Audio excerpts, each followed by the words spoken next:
스토리가 있는 무속 이야기 대구의 월강사입니다. 뜨거운 태양이 대지를 삼킬 듯 내리쬐며 모두의 입에서 덥다 더워 라고 얘기를 할 정도로 날씨가 한여름의 자락으로 접어들었습니다. 부디 더위 조심하시고 건강하세요.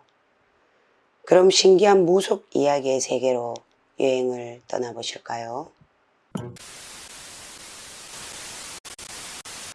힘든 시간이 지나고 언니 가게도 잘 마무리되어 잠시나마 편한 시간을 보내고 있었죠. 그렇게 조금씩 주위가 안정이 되어 간다고 생각을 할 때쯤 전 또다시 잊을 수 없는 꿈을 꾸게 되었습니다. 정신없이 잠을 자고 있는데 누군가가 저를 흔들어 깨우기 시작했죠. 눈을 떠보니 흰색 꼴깔모를 쓰고 하얀색 한복을 입은 할머니 한 분이 제 곁에 서 있었습니다. 놀라서 일어서려는 제게 그분은 손으로 방문을 향해 가리키시며 물리쳐라! 라고 큰 소리로 외치셨죠. 순간 당황했지만 방문을 쳐다보니 이상한 국악 음악이 들렸고 중전마마 옷을 입고 머리엔 엄청 큰 가채를 둘러쓴 웬 여자가 저를 향해 걸어오고 있었죠. 순간 있는 힘껏 그 여자에게 주먹을 휘둘렀고 그 순간 몸에서 검은 까마귀 같은 것들이 흩어지더니 뒤에는 검은 재가 흩날리며 그 여자는 사라졌습니다. 영문도 모른 채 문 밖으로 나와보니 엄청나게 많은 사람들이 저를 기다리고 있었죠. 놀란 전 멍하니 서서 그들을 보고 있는데 하나같이 제게 알 수 없는 질문들을 쏟아냈고 전 기다리기라도 한 것처럼 사람들의 질문에 일일이 답을 해주었습니다. 그렇게 시간이 흐르고 산길을 걷고 있었는데 웬 바위 위에 동자로 보이는 남자아이가 손수건을 달아야 한다며 제게 옷핀을 달라고 하더군요. 전 대답했죠. 난 그런 물건을 가지고 있지 않아. 그랬더니 동자는 제게 빨리 찾아서 달라고! 소리를 쳤고 그 소리에 허둥지둥 제 몸을 뒤져보니 주머니에 거짓말처럼 옷핀이 있었고 그걸 꺼내 동자에게 건넸습니다.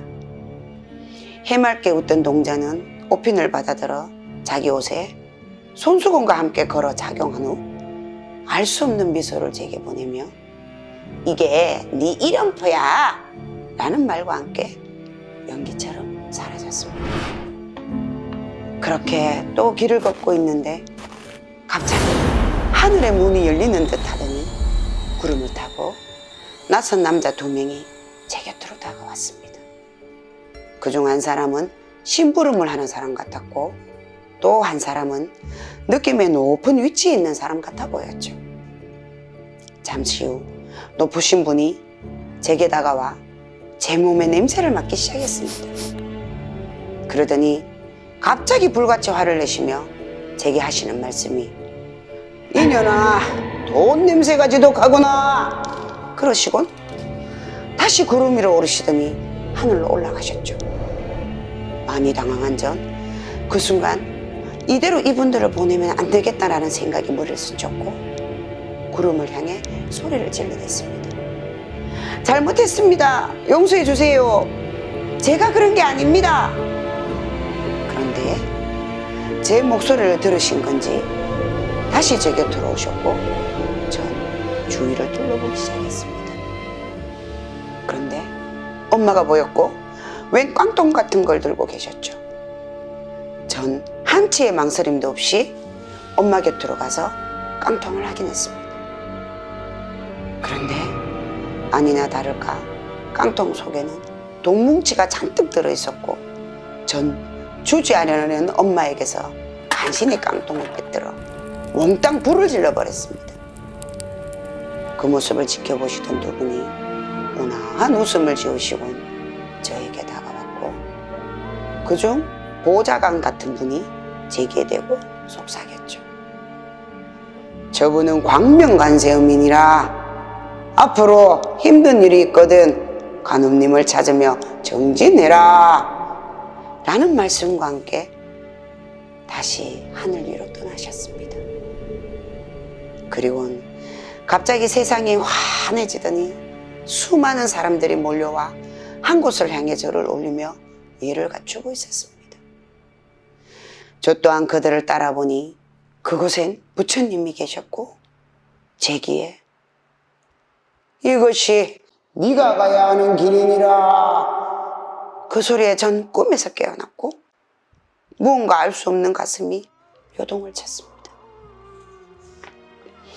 그리고는 알 수 없는 서러움이 몰려와 뜨거운 눈물이 제 온몸을 적셨습니다. 그리고는 재빠르게 드는 생각이 그분의 존함을 기억해야 한다는 생각에 신문지에다 대고 광명관세음이라고 미친 듯이 적었습니다. 제 곁으로 거대한 폭풍이 몰려오는 듯한 느낌에 가슴이 벅차올랐습니다. 그리고 생각을 했습니다. 꿈의 뜻을 이제는 알아야겠다고. 스토리가 있는 부속 이야기. 다음 회가 궁금하시다면 좋아요, 구독, 알림